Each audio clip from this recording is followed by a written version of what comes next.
How's it going, everybody? Join us today as we talk about. That was bad. I don't know why. I'm trying to think of how to word it, but whatever. Okay. Join us today as we explore the dangerous and often deadly world where social media influences and cartel operatives intersect. Discover the tragedy that is Farruko Pop, a rising star whose connections with the cartels led to a shocking end, and learn how cartels manipulate influencers to further their criminal enterprises, and conclude, in other words, we're going to end with the legendary Chalino Sanchez, a musician whose life and death remain shrouded in mystery. What was in that note? Things like that, because it's one of the biggest mysteries in the music industry. And one of the first recorded instances of the cartels messing with celebrities / influencers. And he was an influencer. He was a very influential person. Oh man. I was messing with all my settings. I was trying to do something. I could probably do it from here, but whatever. We'll deal with that as time comes on. Anyways, no hat today, hair up. We mean business today. We're just gonna jump on into it because the weird news was gonna be over Farruko Pop. And that is what we're gonna talk about today. So hold on. Itchy nose right here. And bam. Don't need the teleprompter. Bam. That works too. Okay. So Farruko Pop from Guatemala. Born May 25th. Or no, died May 25th, 2024. Guatemala City, Guatemala. Authorities everywhere have confirmed that he's passed. There was a story that he came back, so I don't know. So, and this is all it just happened. So I'm going to be reading from We Got This Covered and LatinTimes.com. This was as of 2 days ago. So if you spend any amount of time on TikTok, you've heard of it, you've seen it.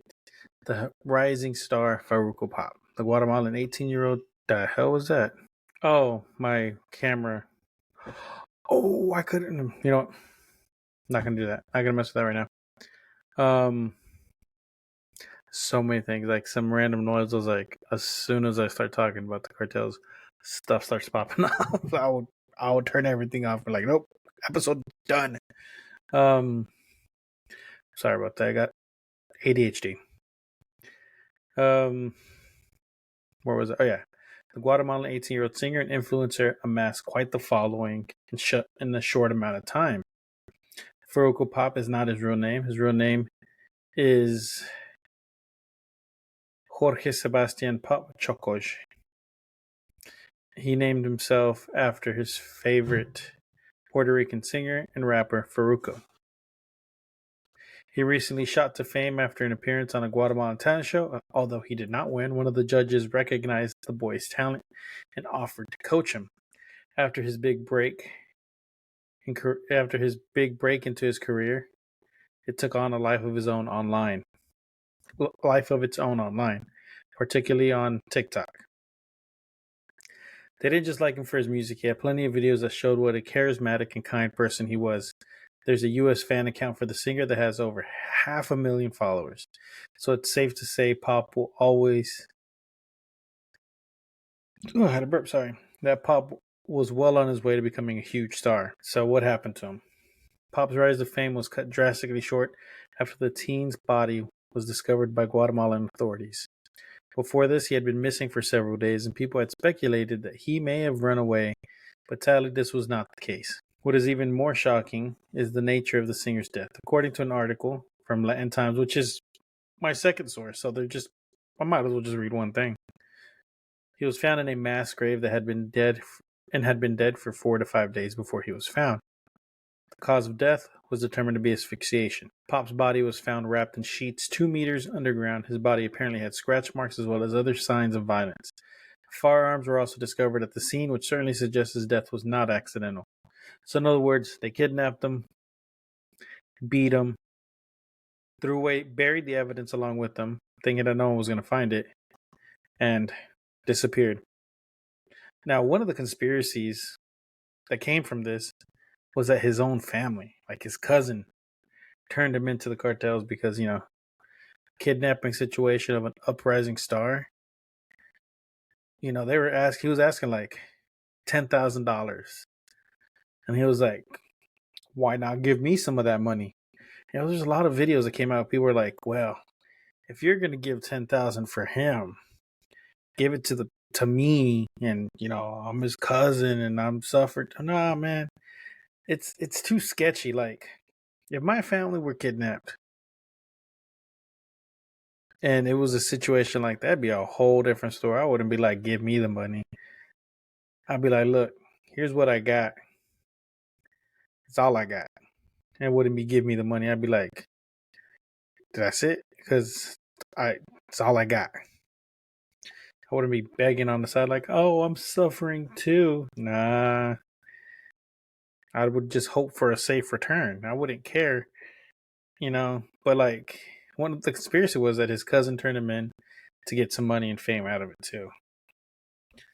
That's a whole nother thing. There isn't a whole lot of information to go off right now. Francisco Jimenez, Guatemala's Minister of the Interior, has promised justice will be served for the late singer. Authorities are currently investigating reports that there are suspects in custody, but so far there hasn't been any word on a killer or motive. There are theories regarding the teen's death, with many believing it was related to local gangs, although the exact reason for targeting Frugal Pop isn't yet clear. He's famous. What other, if they think they can get money, extort people that know him for money because he's famous, he was coming up. But I don't think he had signed any deals or anything. He'd think he was just coming up. It was held for him. A funeral was held for him. While many fans continue to mourn his loss online, comments on TikTok offer condolences, calling him a great kid and pure soul. Although his music career was short-lived, it seems he was still able to make quite a mark. So,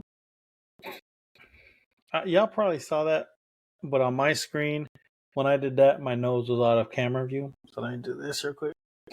Had to itch my nose. Whatever. Accept. It always asks, do you want to accept all these cookies? No, but I have to read. So now we're to read from the Latin Times. So let's see. I already went over that. His name, it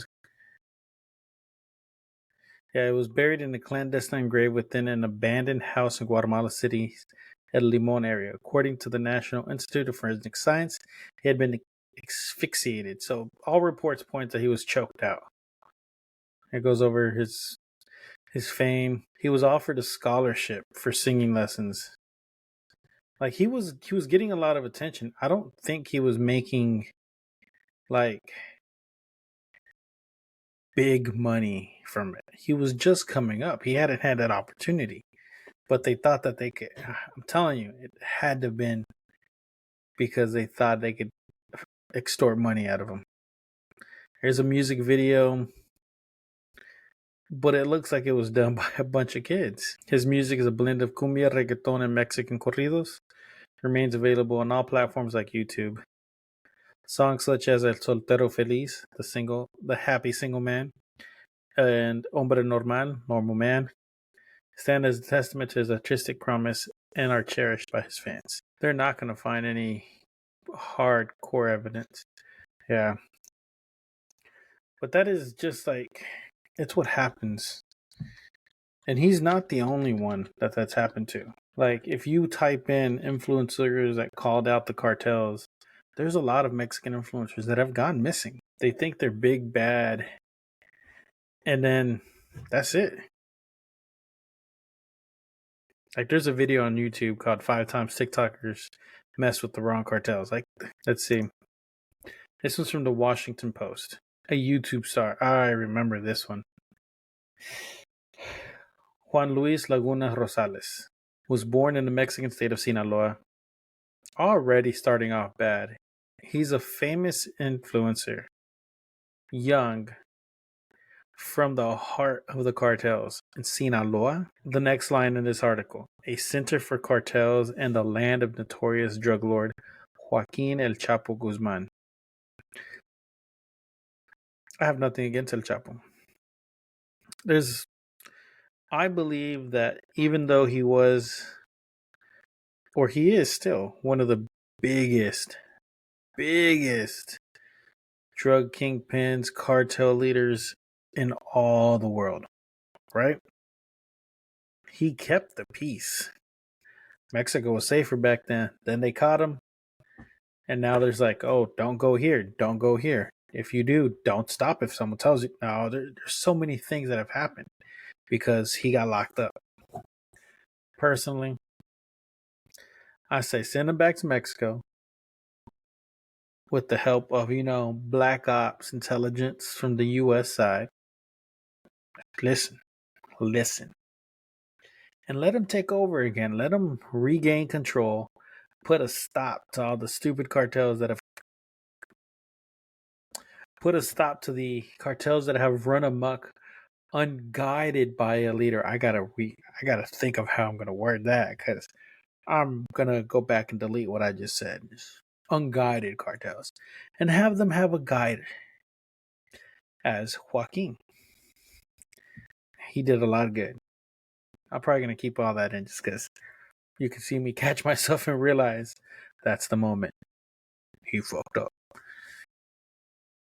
Anyways, Lagunas grew up never knowing his father. His mother left him with his grandmother as a child. That's a big thing. That's a big thing in Hispanic families. Because I was raised by my grandmother.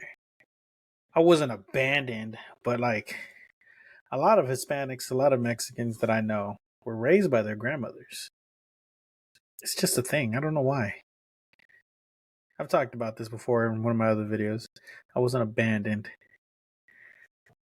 I was a stable home where I went to school, same district, while my mom figured out her life and is now living comfortably.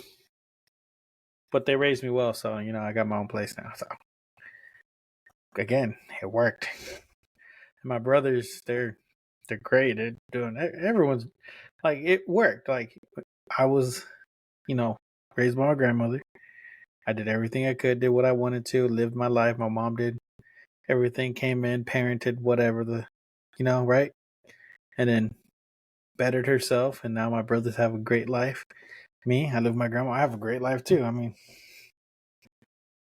I don't know why, but the firstborn always gets sent with the grandma thing. And in situations like that, it works really well. I don't know why. Maybe I should send my daughter. She a pain in my ass. Anyways, Lagunas left his hometown at the age of 15 without finishing high school, moving to the nearby municipality of Culiacan.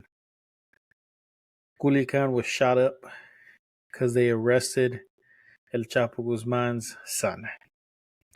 And an army went through and basically almost leveled that whole town down. Like they went in a straight line just shooting, just mowing everything down until they released him.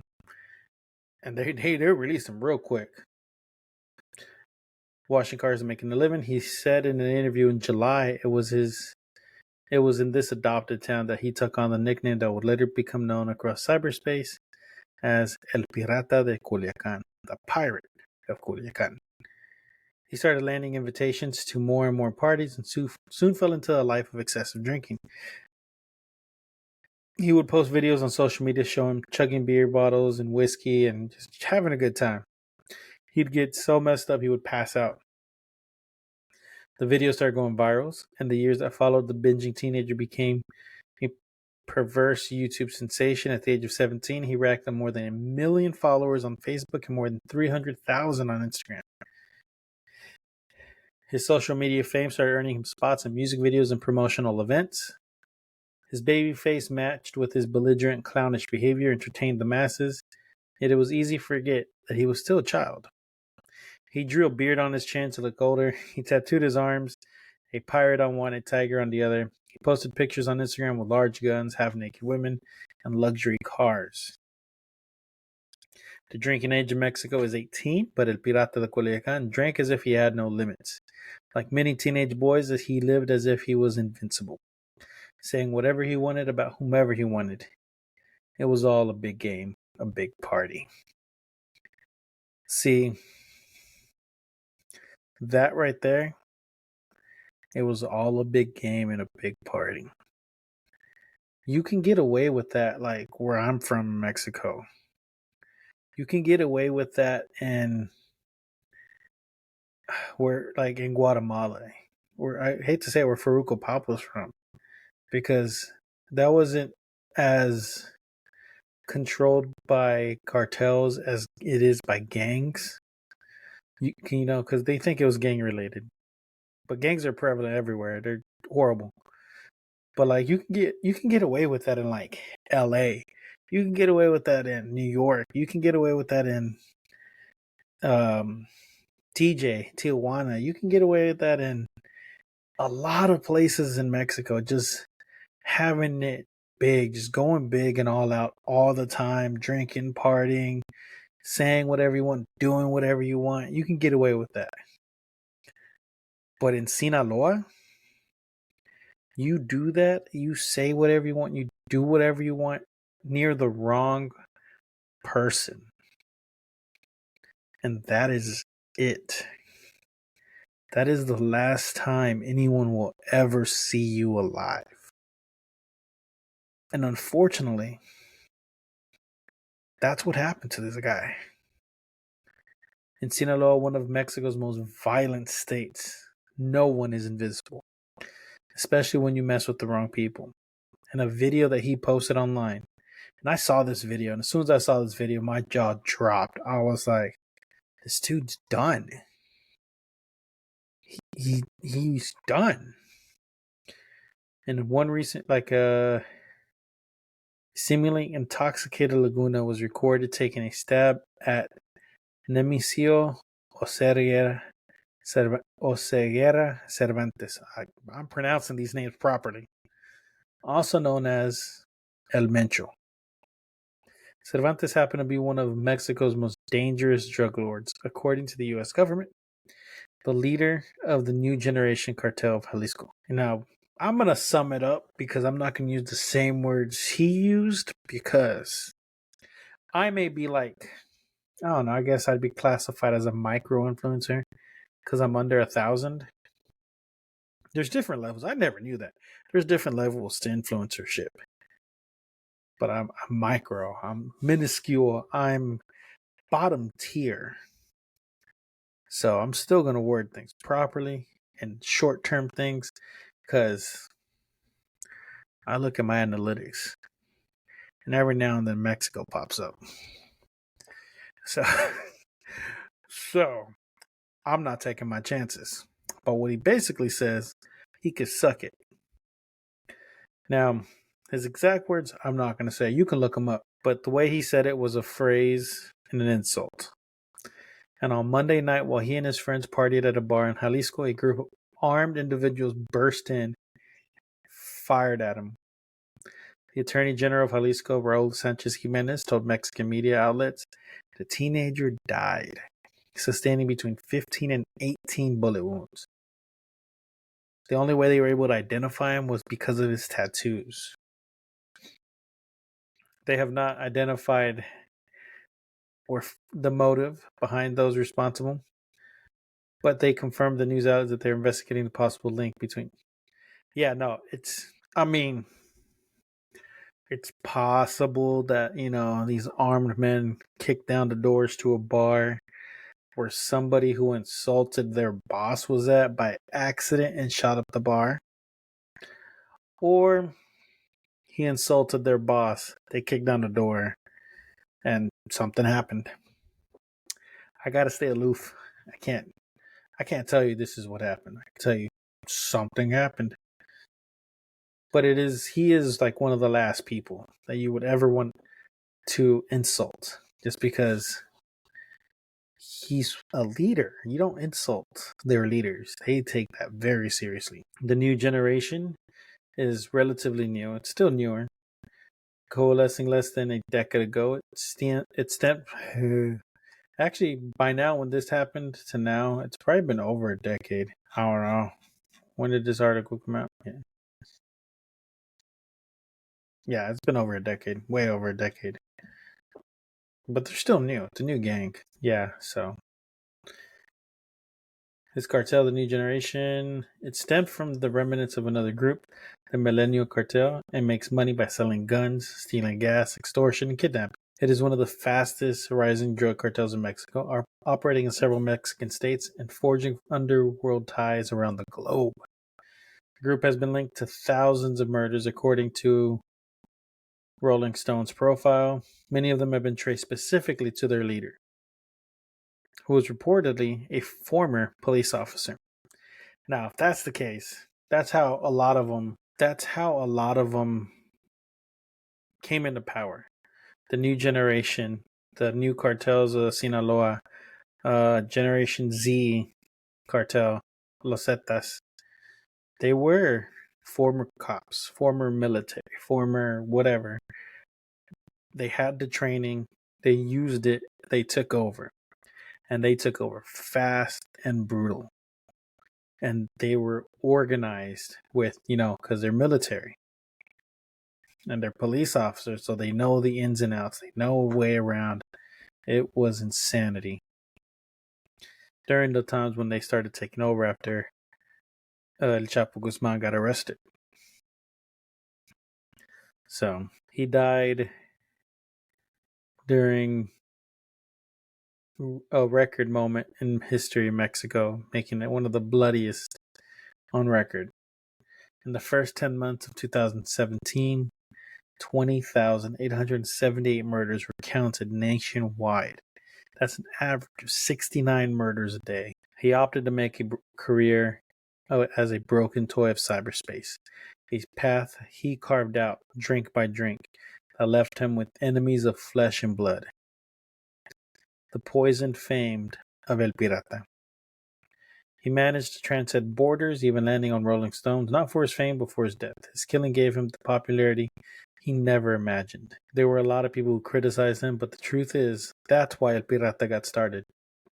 Everyone in their own way tries to find a way to get ahead. When people ask me, how do you do it?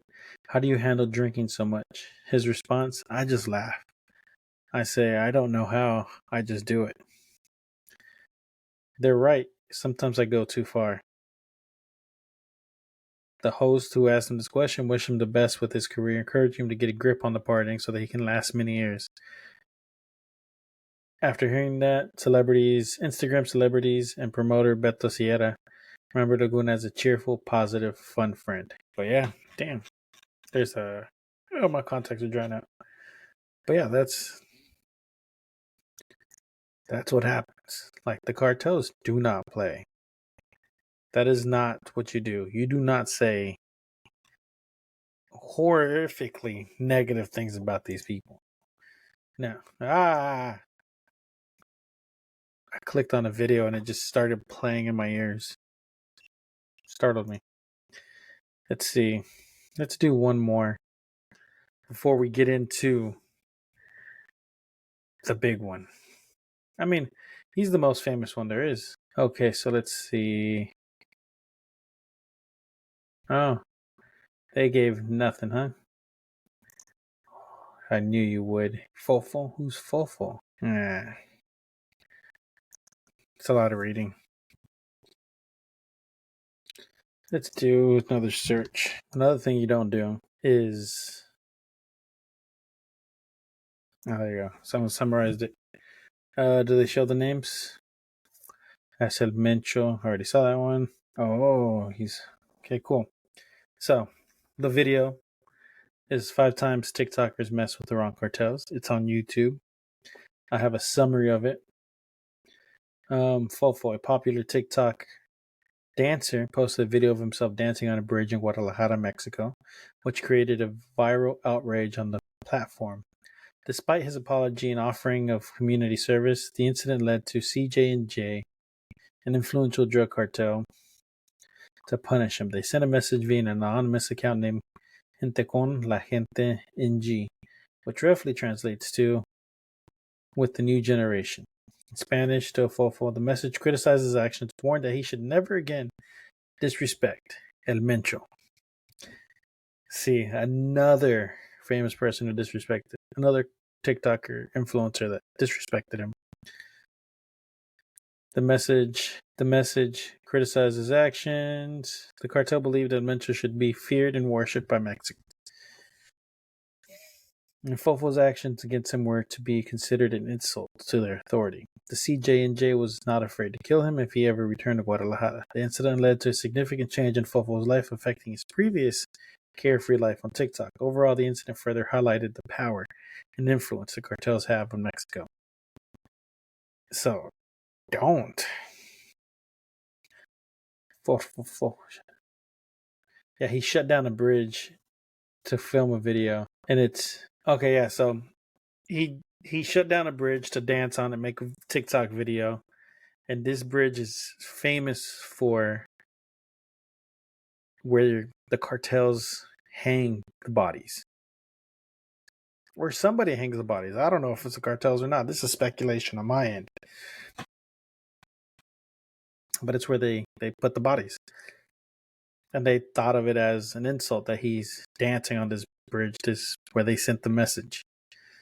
So, never do that. Never do that.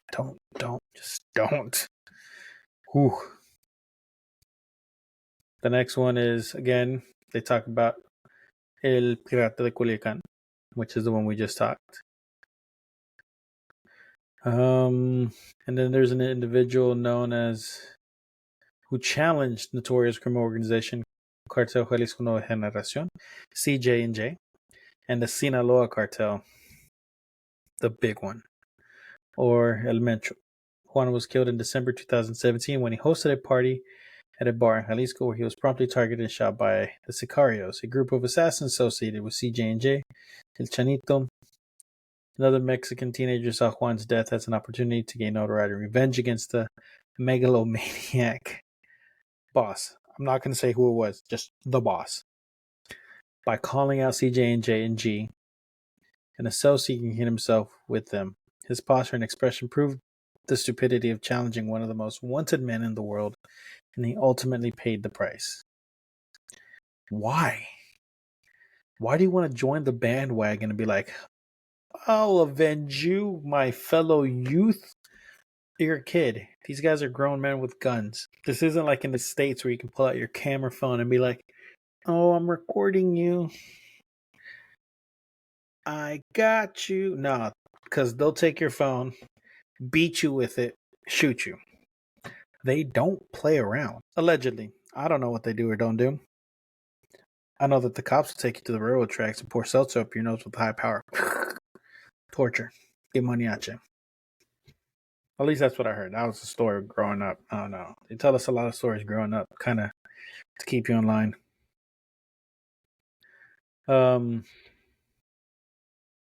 Leslie Ann Montenegro, a Mexican social media influencer, gained fame as a TikToker, YouTuber, celebrity. However, her content shifted towards exposing corrupt officials within the Mexican government, and her revelations led to the death threats from the cartels. She ultimately paid the price when two gunmen gunned her down in a restaurant in Acapulco. The individuals, despite their added risk, chose to speak out against the cartels and their activities. Unaware of the danger, celebrated a party with his friends. So just, why? Why would you do that?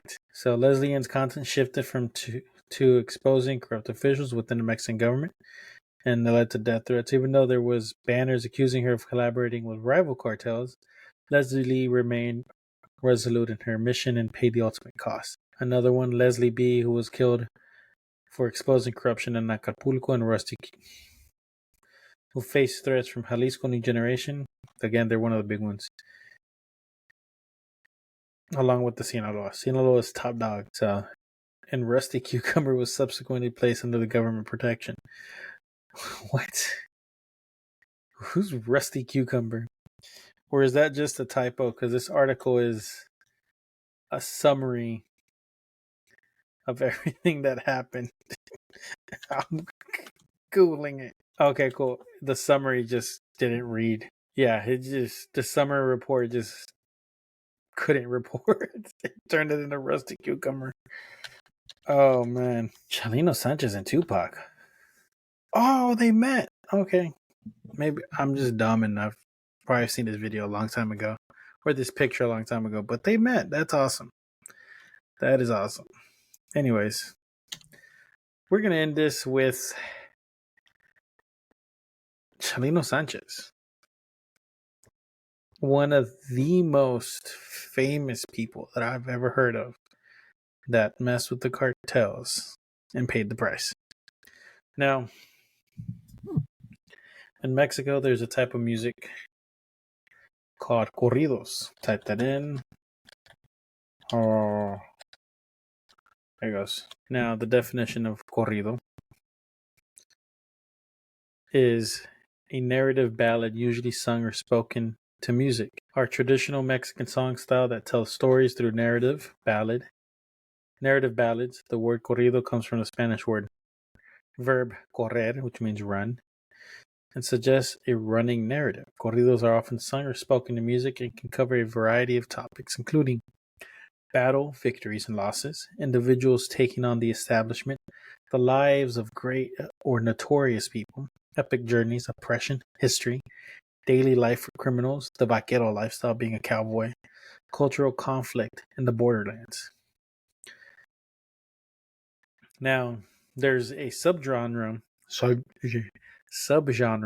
of corridos known as narco corridos. Narco being narcotraficante, which is drug dealer. There's drug-related corridos. And they're the most notorious songs. I've heard a lot of them. I used to listen to them all the time growing up because they're great songs. But they cover the cartels. Now, a lot of them are songs about tragic events that happen because of cartels that have been known. They're like, oh, this person died and blah, blah, blah. The song goes and, it explains things. But for a while there were certain bands that would come out and singers that would come out and would sing directly about what happened and have insider knowledge about what happened. And that's when corridos became dangerous, because then they really started listening to them how do they know what's happening? And unfortunately, Chalino Sanchez became one of these people. Now, this one's going to be from... They're still making stories about him. This one, 8 months ago. The life and tell. Who was Chalino Sanchez? There's a famous picture of him singing. And he receives a message that says, if you keep singing, we will kill you. And guess what he did? He didn't let that stop him. He was a real one. He was not going to stop. And he receives this note on stage and he looks at it and you're just he just continues. He doesn't stop. So, let's see. I want the story of his life. Yeah, I can't spell today. I go from LatinoUSA.org. Idolo, the ballad of Chalino Sanchez, the godfather of narco corridos and the theories behind his murder. I don't want to read too much on this one.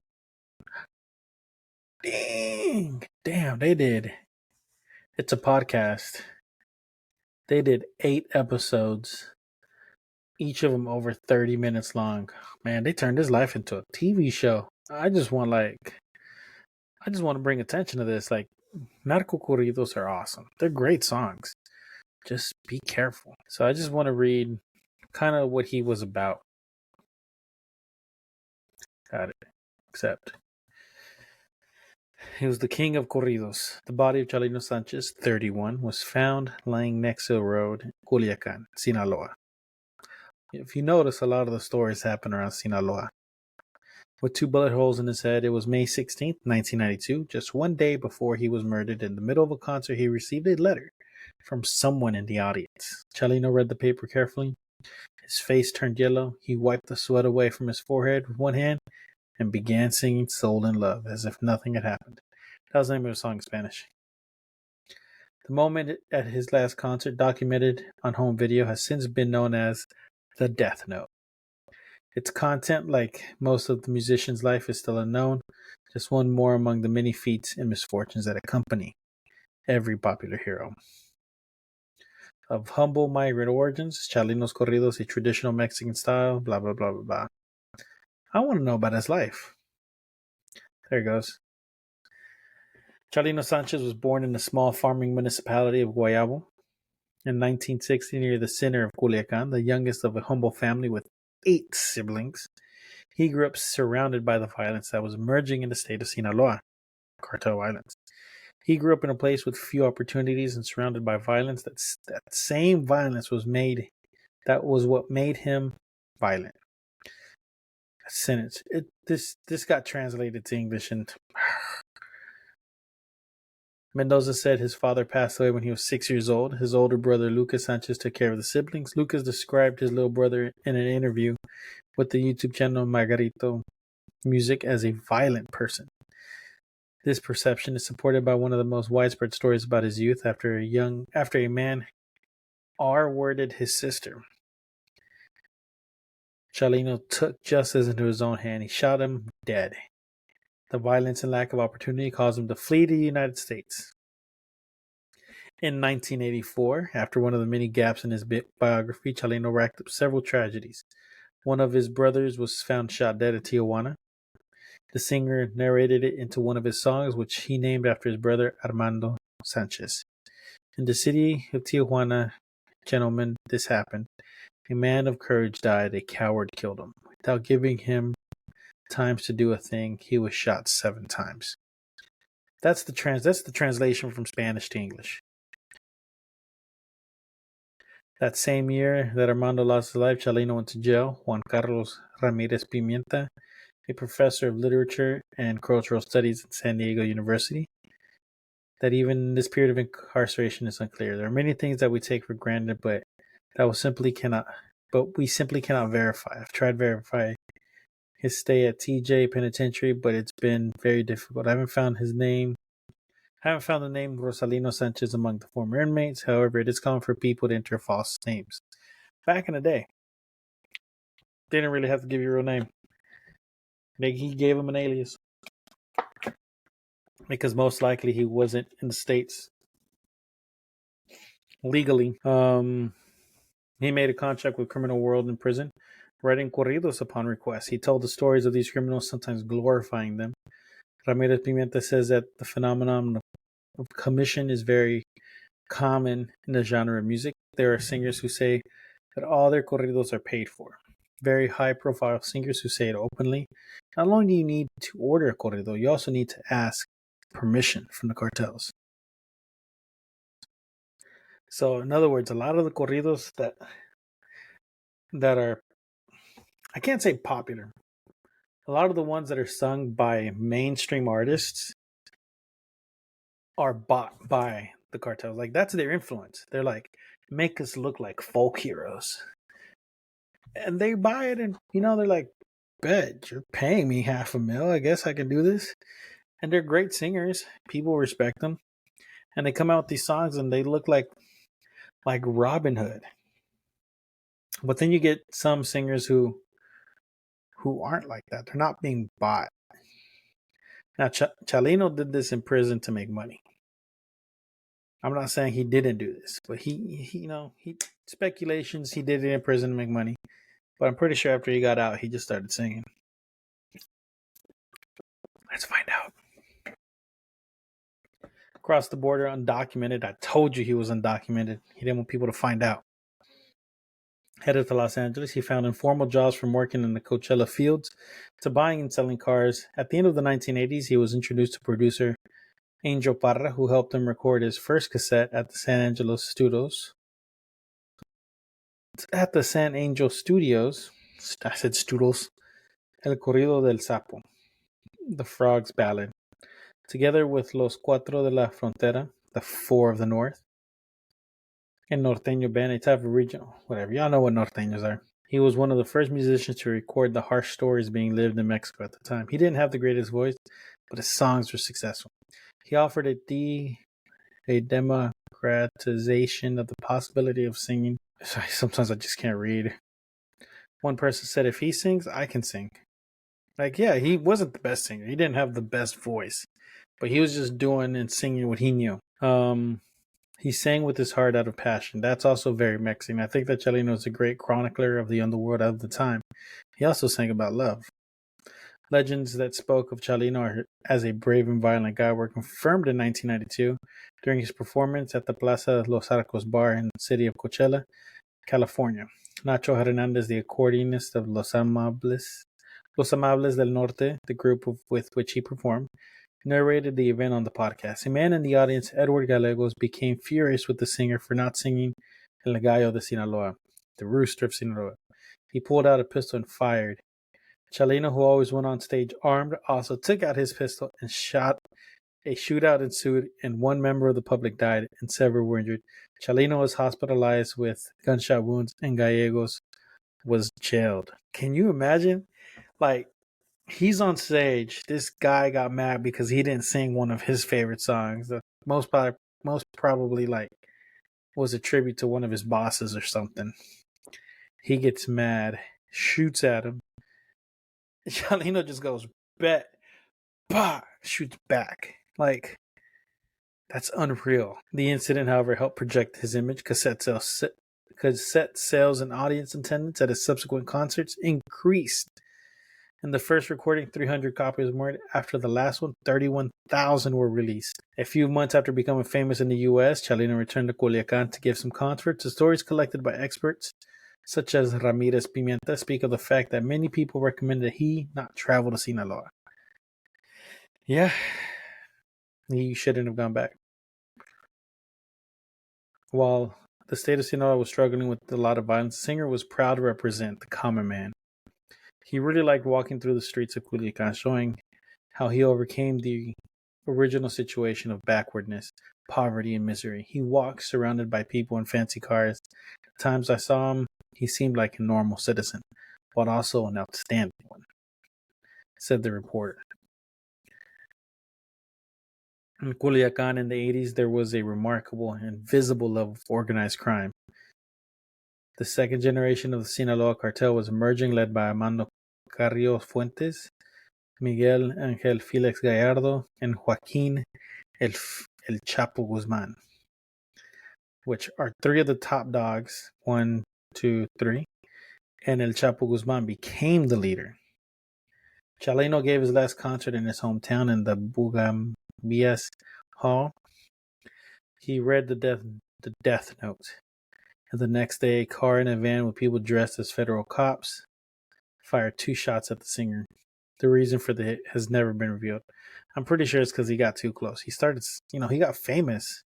Probably brought too much attention to them just singing. Yeah, even to this day, you can find stuff with his name on it. He's still one of the greatest around. He's become everything, but at a tragic cost. Like, he got too big, he got too big, made it famous, went home. I guarantee you he rubbed somebody the wrong way. Because the cartels back then wouldn't call out a hit unless they needed to make an example. They weren't, don't get me wrong, they weren't opposed to just shooting someone in broad daylight. But they also that wasn't their MO at the time. They weren't like, unless you did something great to offend them, they weren't just going to shoot you. And I guarantee you, he knew too much and he was becoming too big that they were just like, you know what? we can't have you doing this because we don't know that much about you. Yeah, this is your hometown. You grew up with us and you're famous now. They probably thought he knew too much, but he lived his life. He was the original rock star. Like, that is baller. Like, someone shot at him, so he just shot. That's all I can say. But anyways, that's all I got for today.